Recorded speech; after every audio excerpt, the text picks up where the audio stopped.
this channel can get a little too serious at times, so I figured let's react to some funny US Army clips. Because my favorite part about the US Army is that you could have the most professional fighting force in the world, but then you have a bunch of goofballs behind the scenes who make everything really fun. So let's go ahead and get to the clips and have a fun time.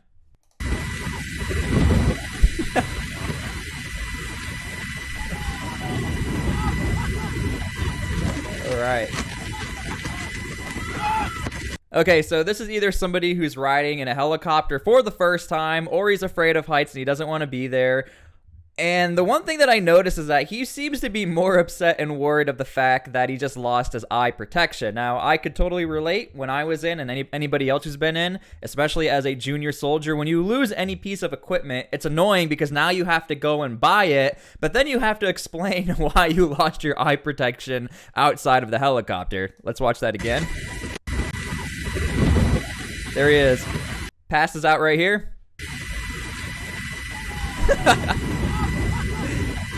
And of course his buddies are just laughing at him and making fun of him. Again, his buddies probably love him, but there are always moments where you just have to let your friends fail just for the laughs.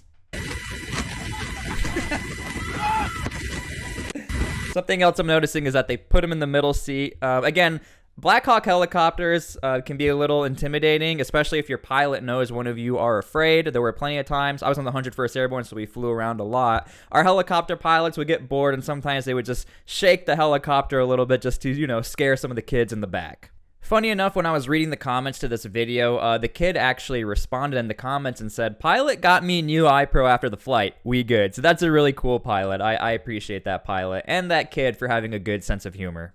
Okay, here's our next Now look at this.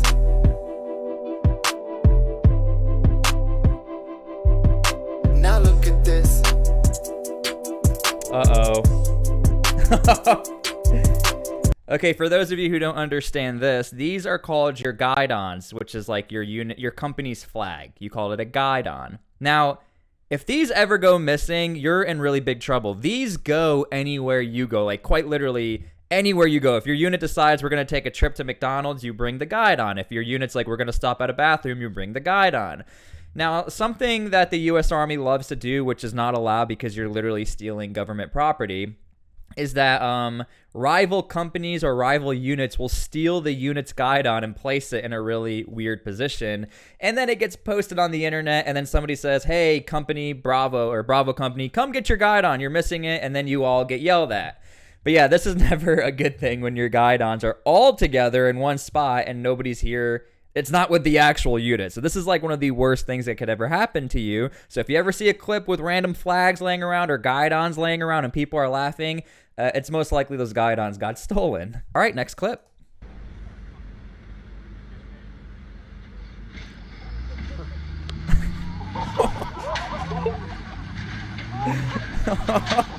Okay, I was actually a squad truck driver. Every squad has their own driver, and you use these trucks to transport the troops or to get equipment to where you need to be.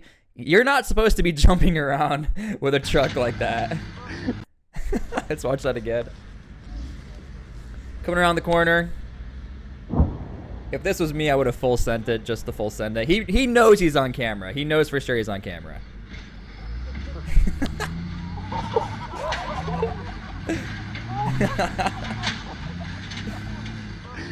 Now, the thing about these trucks is that they can do things like that, but you're not supposed to do things like that. They're very tough. I mean, they're meant to be in combat conditions, but the U.S. military tends to use them for like training environments and, you know, just bring equipment to where it needs to be. Those trucks are actually really fast, really powerful. And when you do things like that to them, they break really easily is the only issue. They're also really top heavy, so it's easy to flip them. Confirmed, unconfirmed, I may or may not have done things like this when my friends were in the back and they really annoyed me. I just felt like slamming on the brakes. But again, every squad, truck driver, platoon driver, we all do that just to piss our friends off once in a while. Hey, forgot somebody. Hey, what the fuck? He had his hands up in the air like, "What are you doing, bro?"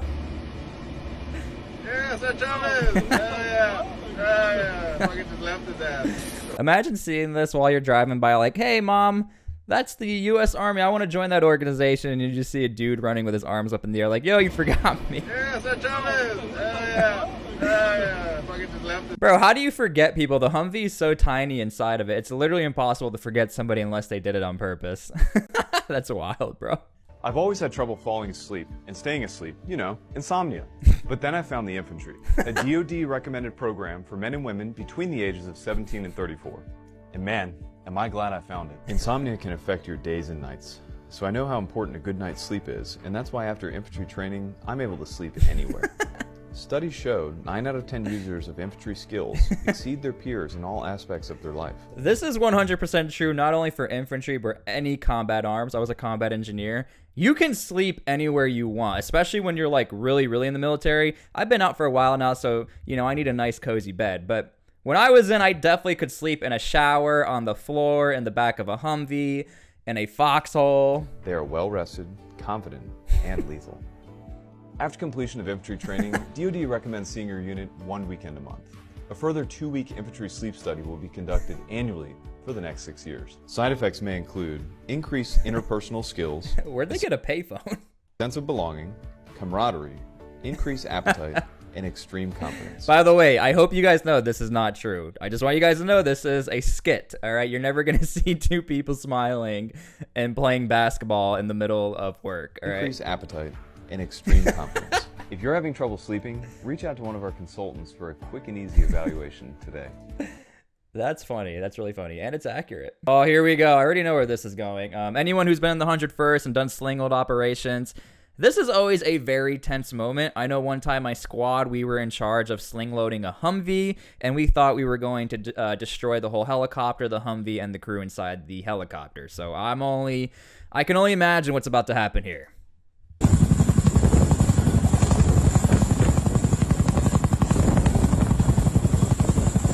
All right.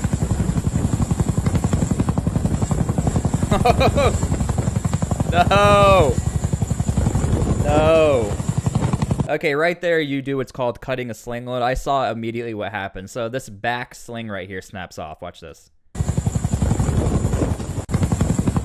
Right there, that back sling snapped off, which means it wasn't tied in correctly, or you didn't have your safeties in. Or you can have a malfunction. Yeah, that's scary right there. That is never a good thing.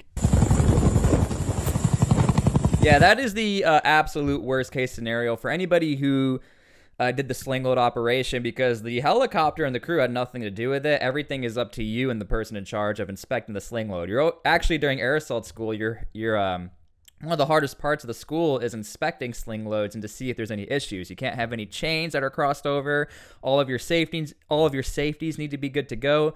And you even have to have what's called a proper link count. Like the chain links have to have a proper count from the distance of the helicopter and the equipment. It's a very serious and important operation. But there are times where you do fail. This is training, and training is where you are allowed to fail, but unfortunately when you do fail, people get in trouble. All right, context right here. OSET 2004. In 2004, these soldiers were getting deployed 100% guaranteed. So these drill sergeants knew they had a very important task of taking the regular kid and turning him into a lethal fighter. So this right here is how it really used to be. And it used to be pretty hardcore, like almost comparable to the Vietnam era of how drill sergeants would welcome the new recruits. Here we go. Here we go.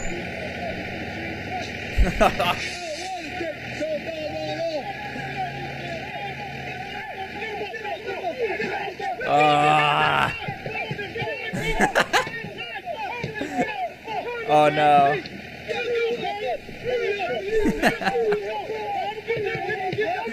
That first kid off the bus is the absolute worst thing ever. I mean, even today, you still go through this as a new recruit where you see your drill sergeant standing there with his hands on his hips. You're like, oh no, it's about to be bad.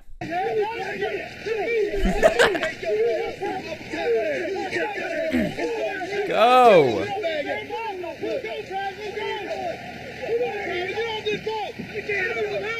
I don't know what's worse, being in the back or being in the front, because in the front you get right through, but in the back you're like, you know it's coming.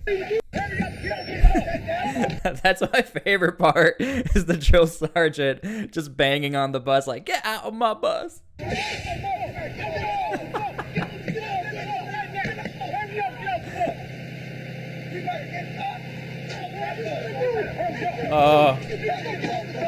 I mean, like, what you're seeing right here, if that happened today, I mean, look, the drill sergeants are still allowed to be tough and aggressive, but this right here is aggressive, bro. Watch.